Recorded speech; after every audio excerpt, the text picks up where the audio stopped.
ஈரோடு மாவட்டம் பெருந்துறை அடுத்துள்ள விஜயமங்கலம் அருகே பாலம் கட்டுமான பணிக்காக தோண்டப்பட்ட பள்ளத்தில் இருசக்கர வாகனத்தோடு விழுந்தவர் உயிரிழந்த சம்பவம் குறித்து காவல்துறையினர் விசாரணை மேற்கொண்டு வருகின்றனர். திருப்பூரை சேர்ந்த ஓட்டுநர் யோகநாதன் என்பவர் ஈரோடு மாவட்டம் பெருந்துறை அரசு மருத்துவக் கல்லூரி மருத்துவமனையில் சிகிச்சைக்காக அனுமதிக்கப்பட்டுள்ளார். தனது தங்கையை பார்த்துவிட்டு கினிப்பாளையம் பகுதியில் உள்ள மாமனார் வீட்டிற்கு நேற்று சென்றுள்ளார். அப்போது நெட்டச்செல்லம்பாளையம் பகுதி வழியாக கனிப்பாளையம் சென்று கொண்டிருந்த சாலையில் எந்தவித தடுப்புகளும் இல்லாமல் சிறு பாலம் அமைக்க தோண்டப்பட்ட குழியில் ஓட்டுநர் யோகநாதன் இருசக்கர வாகனத்தோடு விழுந்து தலையில் பலத்த காயம் ஏற்பட்டு உயிரிழந்தார்.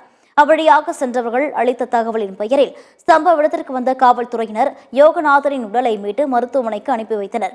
கட்டுமான பணிகள் நடைபெறும் இடத்தில் பணிகள் எச்சரிக்கை பலகை மற்றும் பேரிகார்டு உள்ளிட்ட எந்தவித பாதுகாப்பு உபகரணங்களும் இல்லாமல் பணிகள் நடைபெற்று வருவதால் இதுபோன்ற விபத்துகள் நிகழ்வதாக அப்பகுதி மக்கள் குற்றம் சாட்டியுள்ளனர்.